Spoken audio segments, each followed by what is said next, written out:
welcome to another fabulous episode of Thyroid Refresh TV, a podcast dedicated to helping you live a thyroid healthy lifestyle. We're so glad to be back with you again. I'm Danna Bowman. And I'm Ginny Mahar. We are the dynamic duo behind Thyroid Refresh and Thyroid 30. And we are thrilled to be here today with Britt Reuter to talk about your hair. Oh my gosh, you guys, I've been so excited about this show because first of all, hair loss is a hot topic for thyroid patients. It's a textbook symptom. And personally, I know it's been one of my most stubborn symptoms. And we all want healthy, flowing hair. So today we're going to talk about how we can make that happen, even with thyroid issues. So welcome, Britt. Thank you so much for being here with us today. Wow, thank you so much for having me. And before we get started, I wanted to just introduce everybody who doesn't know very much about Britt, a little bit about her background. She's a licensed dietitian, nutritionist, certified nutrition specialist, and the author of the ebook Girl's Guide to Reversing Hair Loss. She graduated summa cum laude from the Master of Science in Human Nutrition program at the University of Bridgeport. And it's Britt's personal experience with chronic inflammation coupled with her formal training in nutrition and functional medicine that empowers her to help women overcome the symptoms they feel stuck with. Oh, I get that. So they can get back to living their best life. She lives in the Boston area, consulting with female clients across the U.S. via webcam and phone. And again, Britt, we are so glad to have you with us. I, myself, have plenty of hair questions. My daughter, who's got this gorgeous full head of hair, always teases me because my little ponytail is this teeny tiny little thing.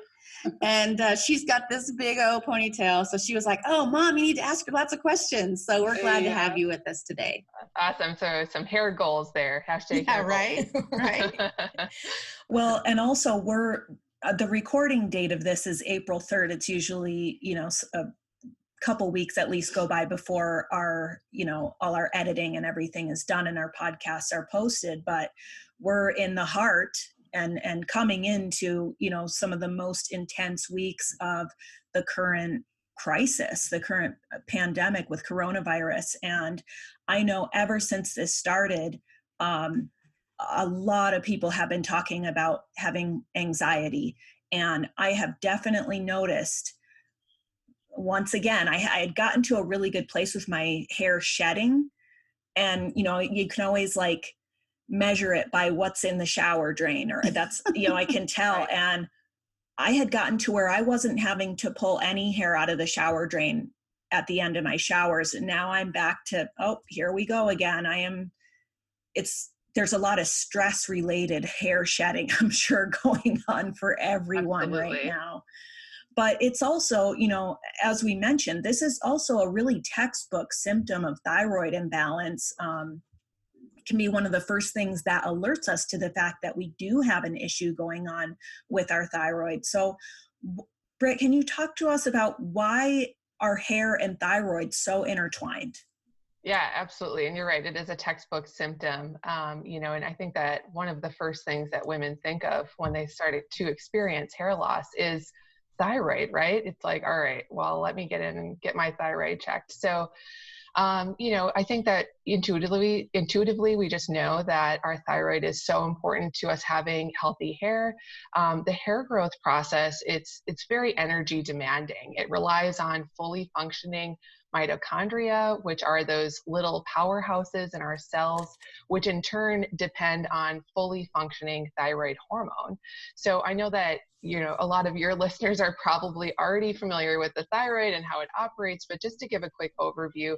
So things actually start in the hypothalamus, and that's a gland in our brain that responds to the level of thyroid hormones in the body, and it releases a hormone called TRH, thyroid-tropin releasing hormone. So the hypothalamus releases TRH, and TRH stimulates another gland, our pituitary, to release a hormone called TSH, thyroid stimulating hormone. And everybody's familiar with that because that's primarily what our doctors are testing when we go in and we say, hey, I think there's something going on with my thyroid, doc. I'm losing a lot of hair. So TSH, that's the hormone that acts on our thyroid gland, and it stimulates our thyroid gland to produce T4 and T3 thyroid hormone. But when we think about the connection between our hair and our thyroid, the important thing to note is that it's the activated thyroid hormone, T3, that's actually needed. So our thyroids produce a lot more of the T4, which is it's a pro-hormone. It's an inactivated thyroid hormone.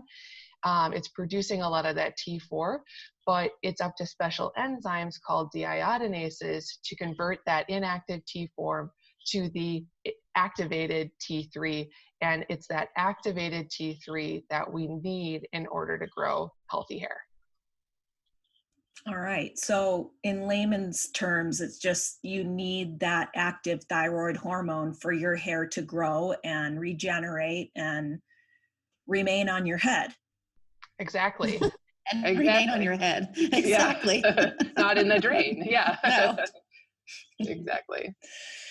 Okay, so I think one of the biggest frustrations for thyroid patients in terms of so many symptoms is that, well, all of this is supposed to resolve, right? Once we're treated, once, especially those of us who have only had our TSH tested, once we're treated, our hair loss is supposed to resolve. So what if it doesn't? What if you're on medication, you have normal thyroid labs, and you're still shedding hair?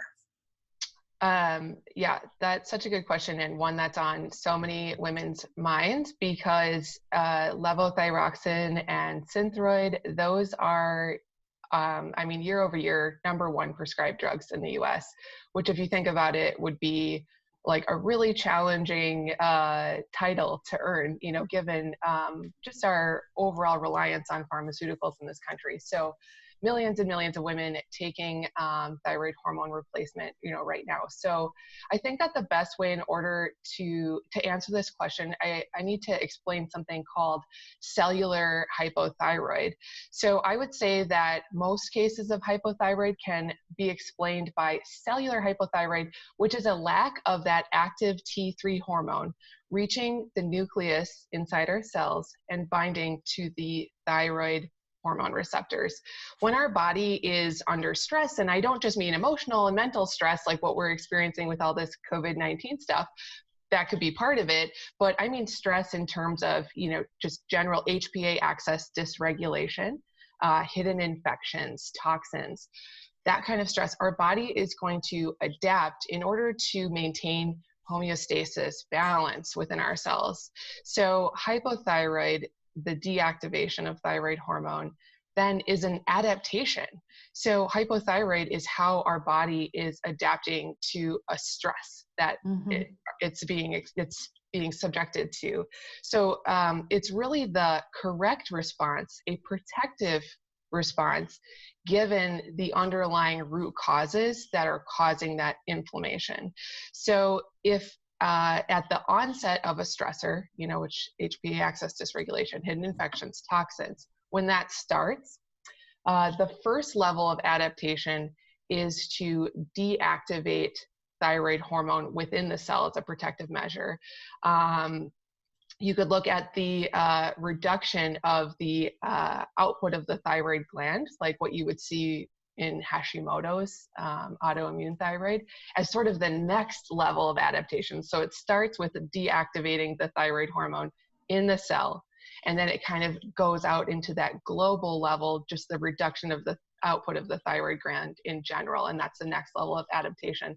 So it's an innate response to slow our metabolism. So really, when we're diagnosed with hypothyroid, it's likely been a long time coming. It's not something that happened overnight. It started at that cellular level, and then it progressed to the gland level reduction of active thyroid hormone. The issue is then that there is not enough active thyroid hormone within our cells binding to the thyroid hormone receptor. And that's when we start experiencing the symptoms of hypothyroid, like hair loss. So it can be referred to as cellular hypothyroid because, if you think about it, your cells are determining what is happening to the thyroid hormones once inside the cell. Cellular stress can trigger the slowing of cellular metabolism, the deactivation of thyroid hormone. And it's about how much T4 and T3 gets into your cells and how much T3 gets into the nucleus, which is where the mitochondria live, which is central to healthy hair growth. So when we think about thyroid hormone replacement, levothyroxine, Synthroid, those top prescribed drugs, right? Those are synthetic T4 thyroid hormone. If our body has already formed this protective adaptation where T4 is being deactivated within the cell, it's not being activated to T3, it's being deactivated, that's going to continue no matter how much T4 you throw at it.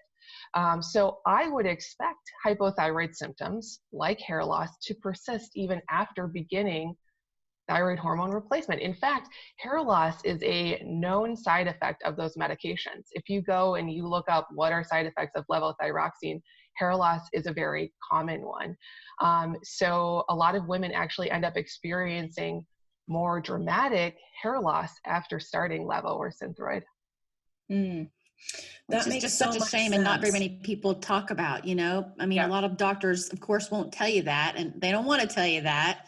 But it's something that does happen. I know a lot of people who are on levo that's happened to, unfortunately, right? Well, and it really highlights the importance of getting to the root cause. Yes, Mm-hmm. absolutely. That's what I'm hearing is, you know, there's that precursor of stress, and it's not always like emotional stress. It's not always stress that we can even perceive. It could be some kind of internal stress going on. So can you give us some examples of those stress events that can kind of start this chain reaction? Yeah, so one of the examples that I gave is hidden infections. So there's a couple of, there's tons of different things that could look like, I should say. It's not just a couple, it's many, many different things. So for example, let's say that you get a functional stool test run and you find that you have an overgrowth of certain bacteria like E. coli or streptococcus or staphylococcus or, all of these different bacteria. Those, we consider them to be hidden infections because you might not have acute gut symptoms. In fact, a lot of people say, how could it be that I could have a bacterial overgrowth, this gut dysbiosis, because I'm very regular and I don't notice any gut symptoms. And so it's not until you really peel back the layers and do those functional stool labs that you might see like, oh my gosh, there is a hidden infection in my gut. It's perpetuating inflammation, and my body's innate adaptive response to that is to, go to hypothyroid to reduce the level of activated thyroid hormone in my cells.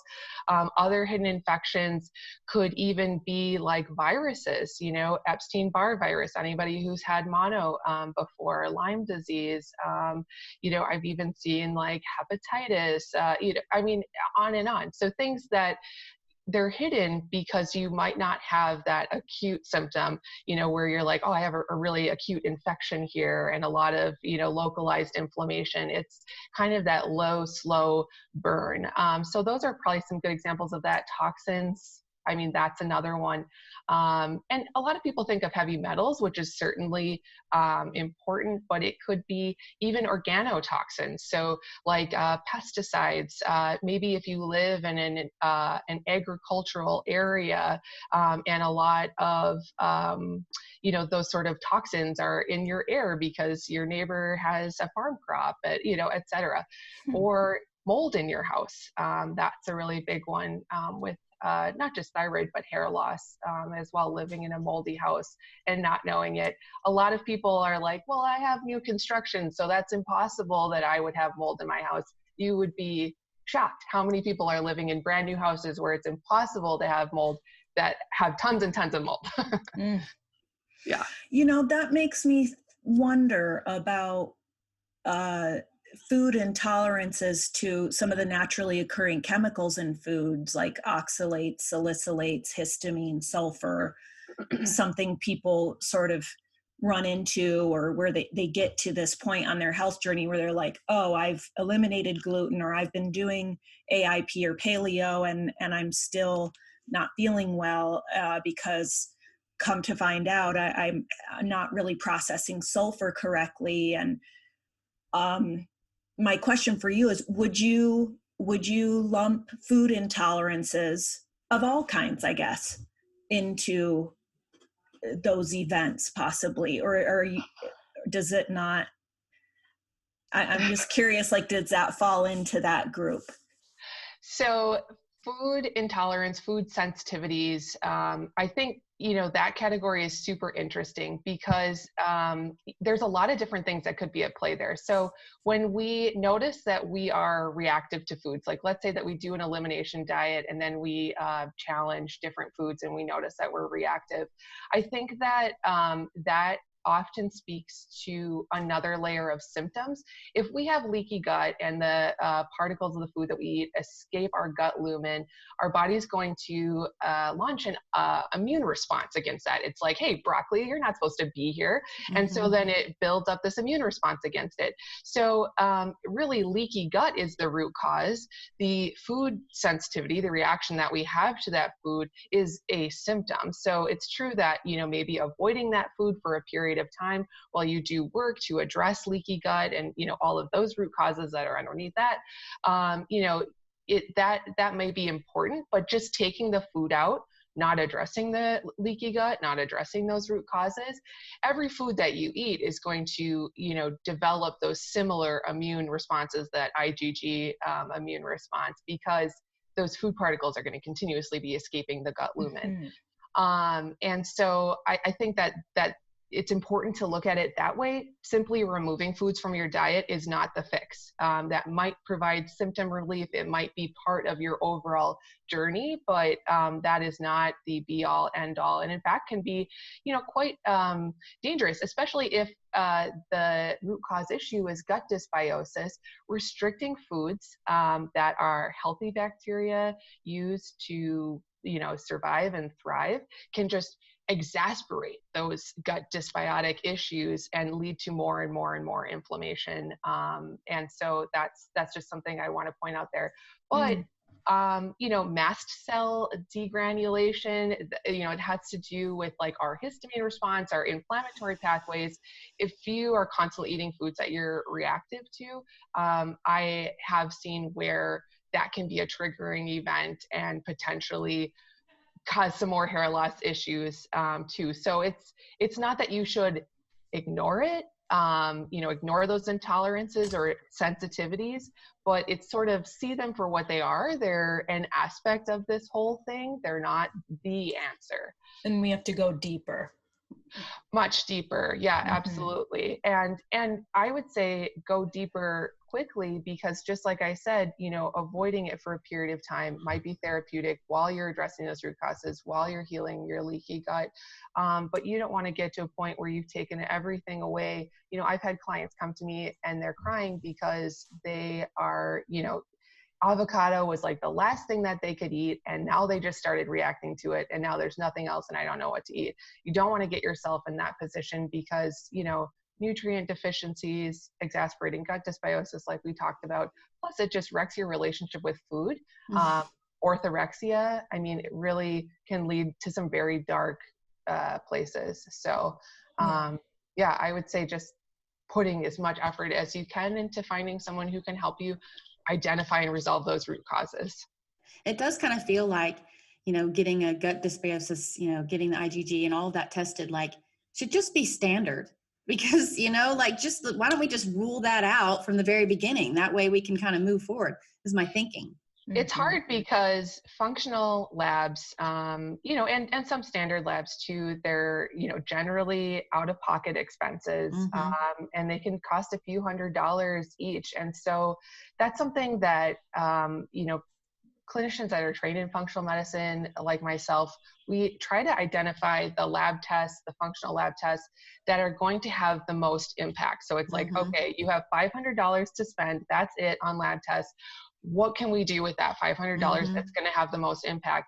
I personally don't prioritize the food sensitivity panel, because what I really want to know is if you have, let's just say, for example, that you've taken multiple courses of antibiotics over your life, and, we're pretty sure that there's a significant level of gut dysbiosis there. I would rather have you take that $500 and prioritize the stool testing, then, maybe spending the, $250 on the food sensitivity test. But yeah, I mean, in a perfect world, I mean, I could be like a kid in the candy shop with the functional labs. Like, we're going to take the Dutch test and the stool lab and this nutrient panel. And, so they all have their place. It's just like, which ones are you going to get the biggest bang for your buck? Which ones are going to reveal your unique root causes of inflammation? And I think a good practitioner will, spend the time with you, interview you, talk about your whole health history, and then say, okay, let's decide what our main priorities are. But I can just tell you personally, exactly what we're talking about that was my story. I had gut dysbiosis. I was pretty much asymptomatic. I mean, maybe a little bloated and things like that, but really wouldn't have guessed that I had an abundance of dysbiotic gut flora. And I had been for 4 years, just going through the typical treatment of TSH testing only. I didn't know any better. I hadn't yet really started doing my own research. And all the while I'm thinking, why am I tired all day, every day, from the time I wake up to the time I go to bed? I'm sick all the time. My body can't fight infections. Like, I definitely got to a rock bottom point. And that's where I took the reins and I sought the help of, I didn't really have a great option where I live to work with a functional MD, but I was able to find a great naturopath. And we had this exact conversation and let's prioritize what tests you need. And we did a stool test and it was like, wow, there's an imbalance here.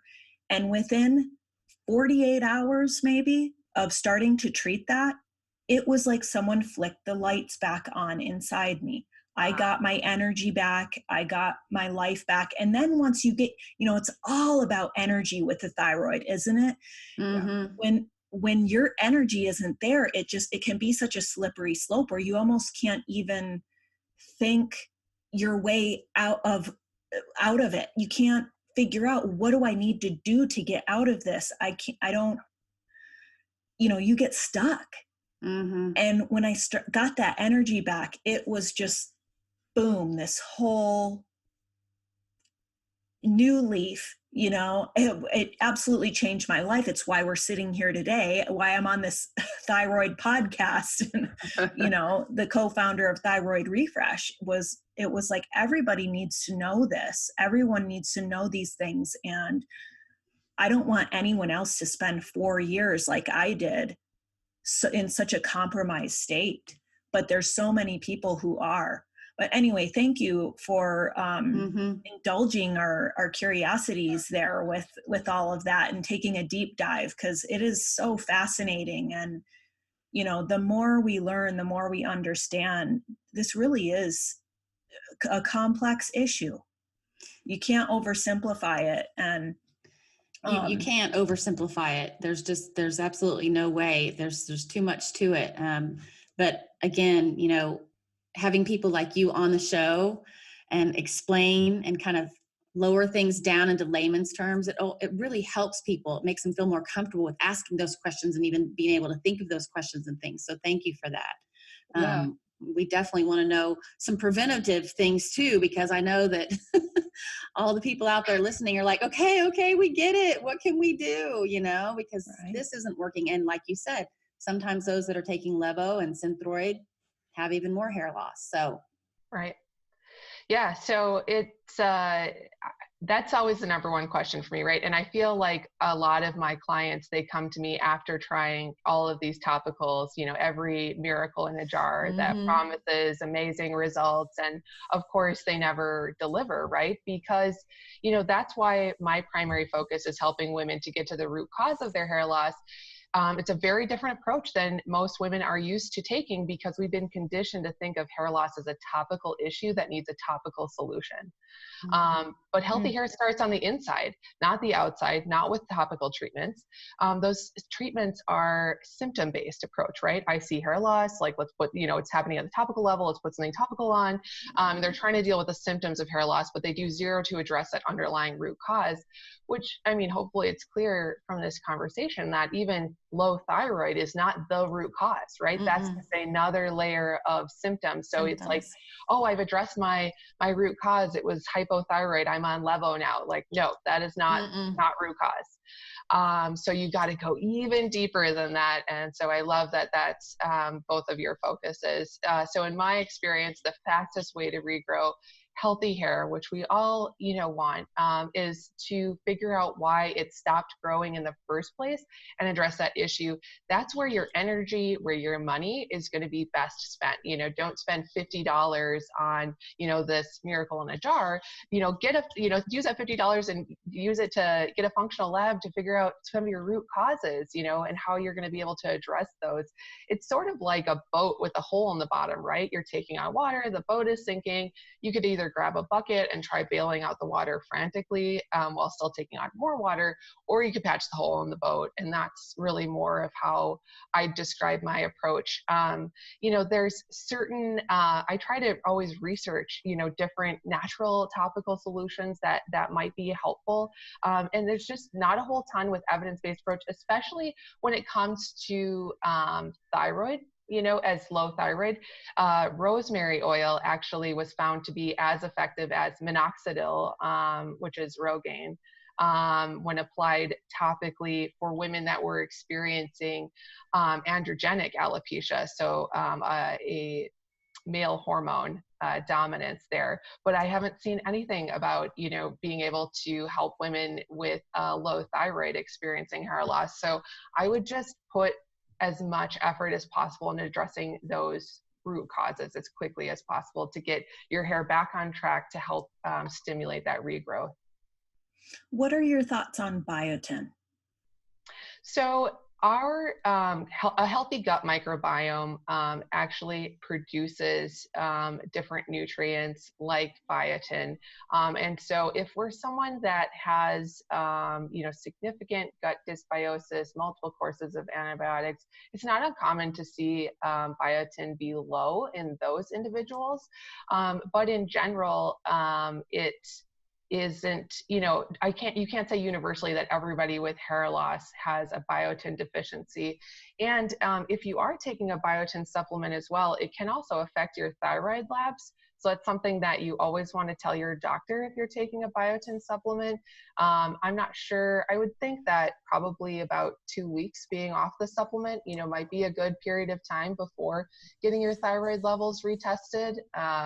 So just something to kind of remember there. But I have, a lot of clients that are like, well, I was taking, this hair loss supplement. It cost me $80 a month. It has tons of biotin in it, and I haven't really noticed any results. And it's just because it, biotin deficiency likely wasn't your root cause in that example.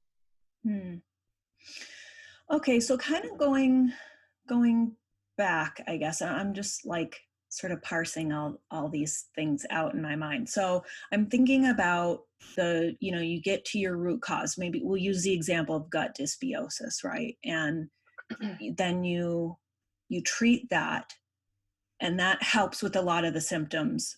But okay, here's another thing I've run into is it's been sort of like whack-a-mole. I deal with one, round of gut dysbiosis. I'm good for a while. Couple years later, I start to backslide, have another stool test done. Oh, I have gut dysbiosis again. It's a different kind of bacteria. And I feel like there's maybe this issue of being more prone to gut dysbiosis due to my thyroid issues. Sure. And how can the listeners support themselves? There's the root cause, but there's like that other level of preventing those imbalances and infections from happening in the first place. Are we talking about mitochondrial support? Yeah, possibly. That could be the case. I mean, when you are low thyroid, it can affect gut health in a couple different ways. So, you'd expect to see someone with low stomach acid, hypochloridria, which can predispose us to gut dysbiosis and gut infections. It can also reduce your gut motility, so just how quickly things move through your gut, which can predispose us to SIBO. and other gut dysbiosis. So it's possible to support those two things. A lot of my clients are using Digestizymes by Designs for Health is one that I really like. It contains the hydrochloric acid that is our stomach acid. It also contains bile. It contains different enzymes, but there's other options like that out there. Looking for ways to naturally support stomach acid, making sure that we have high quality salt in our diet. Also, possibly looking at your nervous system, right? Think about so we think about like nervous system dysregulation if we've experienced a lot of stress, like we were talking about earlier, where it's like situational, COVID-19 is happening, we're all stressed out, that can definitely impact our thyroid. But a lot of thyroid patients seem to have, a history of dealing with stress, right? So for me, myself, I have a history of Graves' disease and Hashimoto's. I was diagnosed with Graves when I was 11, which is super unusual. Yep. And then Hashimoto's when I was in my early 20s. Oh my gosh. I sustained a lot of trauma as a kid. And so that's really, a root cause, stress from trauma, maybe it being unresolved, that can perpetuate thyroid issues, which can perpetuate digestive issues. But then if you think about it too, if you're in that constant state of fight or flight, like anybody who's experienced something really traumatic, you may be, that really blunts our digestive system, because it goes fight or flight, rest or digest. So if you're not having proper innervation to your gut, then that could be slowing down that gut motility again, reducing those gastric secretions. So I think, I hear what you're saying about playing whack-a-mole. I think that it's important to really zoom out and sort of take a 1,000-foot view on this, because, really it's often layers of different root causes, right? And layers and layers of symptoms too. And so it's not just like, we have gut dysbiosis, we need to take herbal antimicrobials, and then that will, clear up the issue and it's all good. It might be addressing, why is there, this motility issue? Like, is thyroid still functioning too low? Is it a nutrient deficiency? Like, do we need to support selenium, iodine, tyrosine, iron? Is that what's going on? Is it that they're in a constant state of fight and flight, versus rest digest? Is there that other layer of stress that needs to be taken care of there?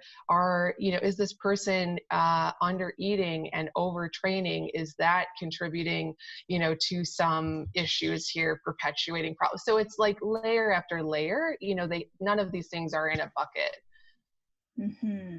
And it's different for everyone. It's going to be different for everyone. Yeah. It's We're completely all unique. different for everyone. Yeah. As much as we want to say, just take this supplement and do inversion massage and you'll be great. Well, and you'll have a thick flowing head of hair. Like my daughter. Well, and the other thing is, you were mentioning trauma from, when you were younger or whatever. And I'm just thinking for me, I came into the world with trauma. I had the umbilical cord wrapped around my head 3 times. So they had to turn me and they were pulling me. I was suffocating. So there was that. And then I had, I fell out of a 2-story window. Oh my gosh. When I was 3 and landed on a deflated baby pool, and then when I was 5, I had spinal meningitis. So I'm just thinking my whole life has been fight or flight. Exactly. And it takes a lot of work, with a lot of different modalities, right? Mm-hmm. It's not just the doctor or the nutritionist or the therapist, and I think, really, as someone who's had, long history, 2/3 of my life spent with some sort of thyroid diagnosis, really the way that I look at it is that it's an invitation to, acquaint ourselves with our body, to take care of ourselves, because really even though we think that inattention is where we want to be, where it's like, well, I don't even have to think about my thyroid. I don't have to think about my health. Really it's an invitation to just acquaint ourselves with how our bodies work, what they need, and ascribe worth and value to ourselves through that care. I mean, it's a way to show love to yourself by showing love to your body, understanding, what it needs in this situation. It can be really powerful too, talking about trauma, really powerful to listen to that inner child in a way, like, well, what do you need, honey? Is it okay, you need more, quiet around your meal times so you can really enjoy your food and chew it thoroughly, and, release those gastric juices. And, so it might sound a little woo, but I mean, that might be what it is that's happening here. Is it's an invitation to, really just sit with yourself and listen to what your body needs you to do. I love that you said that it's not that we, we're all hoping to be that person who's like, I don't have to think about my health. I don't have to do this. I don't have to, giving that moment, that awareness to your health, even daily, I think is empowering and loving, and should be something that we want to do. And we grew up or I did anyway, not thinking that way. So kind of rechanging and refocusing, reshaping the way we think is important. Yeah, totally. You're worth it, right? It's Yes. you are worth this investment of your time and energy and money to get to these root causes, to resolve what's going on. Symptoms are our body's way of communicating with us. And, I sort of look at it like an email, right? It's like you get a scary email and you're like, oh, delete it. But, the email's not gone, right? That situation is still there, but you're like, oh, just that's how I look at symptom suppression. It's like, sure, you can delete the email, but, it's going to escalate. It's going to become more and more severe.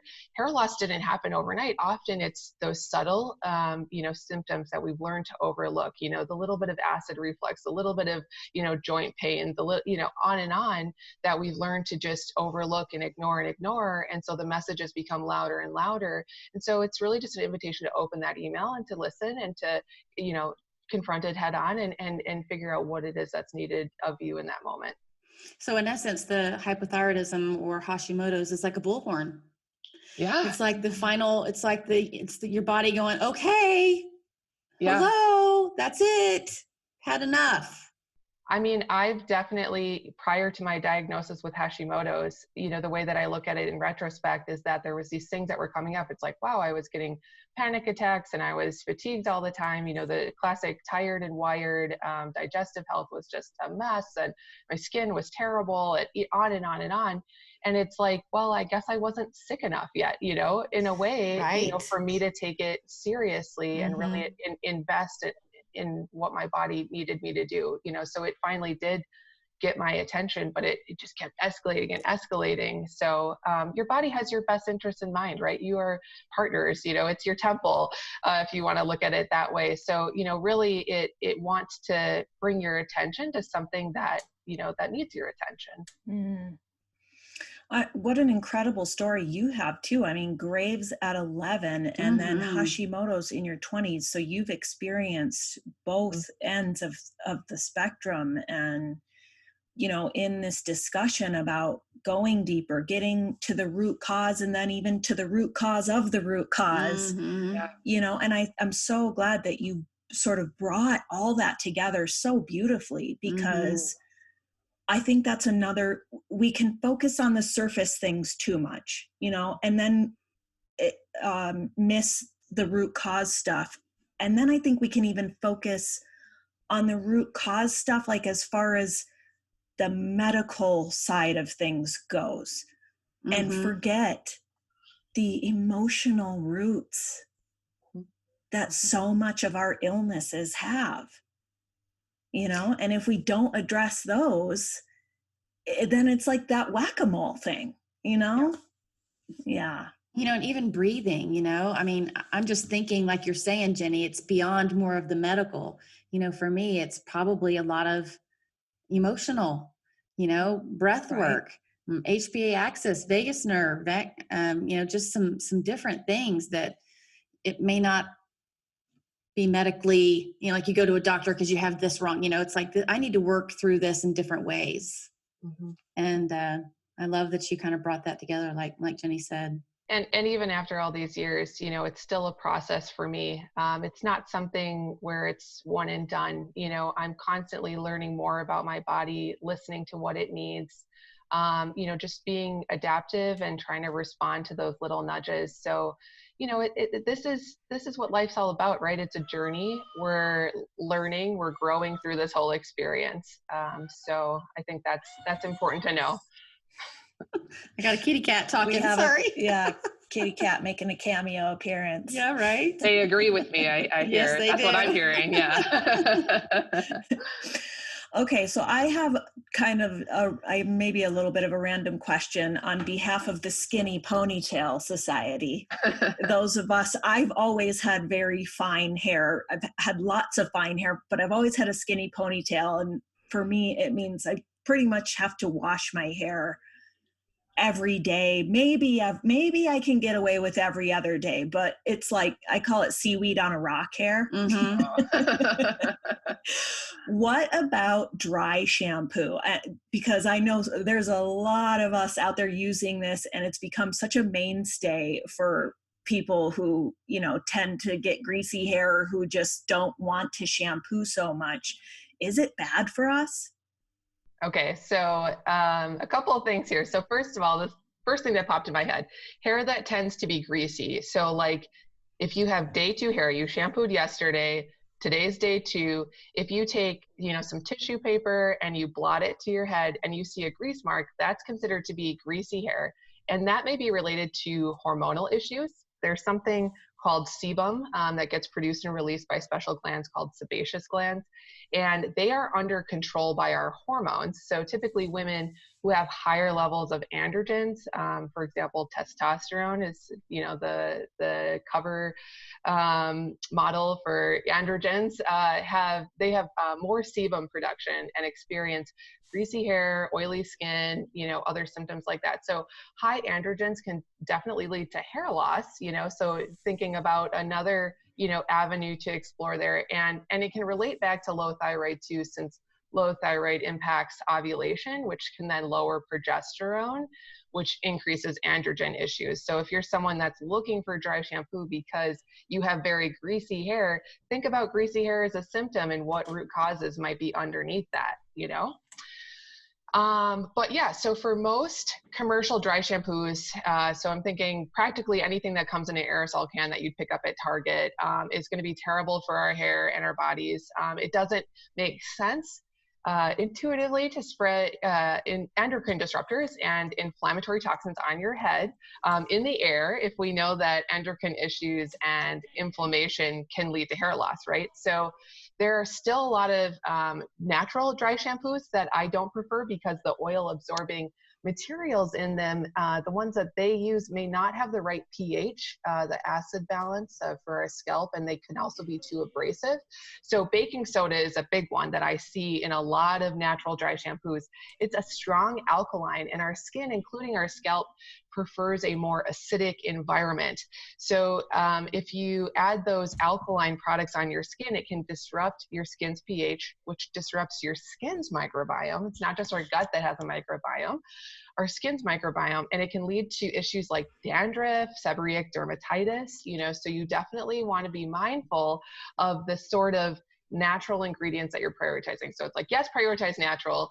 Caveat is, try to give some mindfulness around the pH of the product that you're choosing. So I actually wrote a free guide called Girl's Guide to Dry Shampoo. I ordered a bunch of natural dry shampoos that I expected to love, and just based on, their ingredient list, and I tested them all out, and I wrote just a really honest review, not sponsored or anything, just like, me writing this review, telling you my experience with these shampoos. So I don't want to give away my number one pick, but I like it because it's got a lot of soothing botanicals in it. It's, really good pH for our scalp. It's effective, it's awesome. So if you want to know what that is, then I'm sorry, I'm going to leave it a cliffhanger, a little bit of a teaser there. Say that you got to get that dry shampoo guide. Well, we'll be sure and put that in the show notes for everyone. I know I'm going to be downloading that. Oh later. yeah, right now. Yeah, that's where I'm going.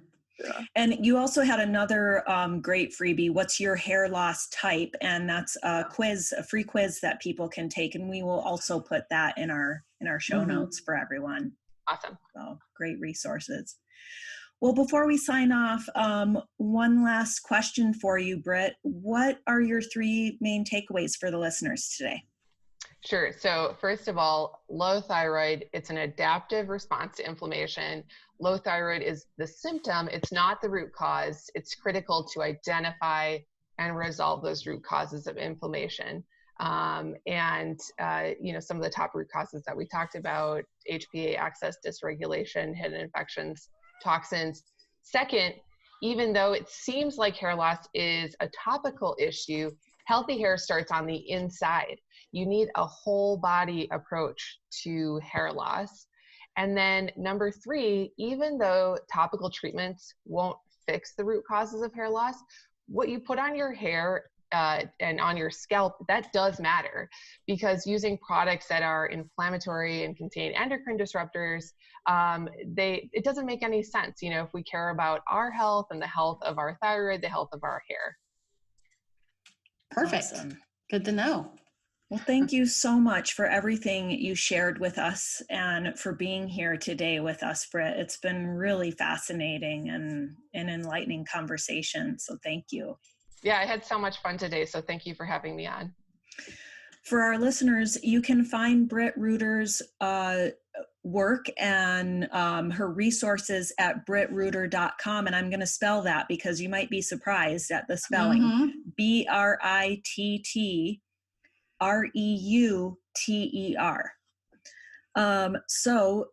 And that's brittreuter.com. Thank you all for joining us for another episode of Thyroid Refresh TV, where we give you the inspiration and information you need to live thyroid healthy. To receive your free Thyroid Thrivers grocery guide, you can visit us at thyroidrefresh.com. And to learn more about Thyroid 30, our revolutionary 30-day wellness adventure, go to thyroidrefresh.com/thyroid30. You do have the power to heal, and we have the tools. And if you've enjoyed this podcast and would like to help us continue inspiring and empowering thyroid patients worldwide, please leave us a review on iTunes and download the episode. It would make our day, because you are what makes this community the amazing resource that it is. And we so appreciate your listenership and, of course, your support. We're Danna and Ginny, wishing you the best of health. See you next time. See you next time. Bye, guys.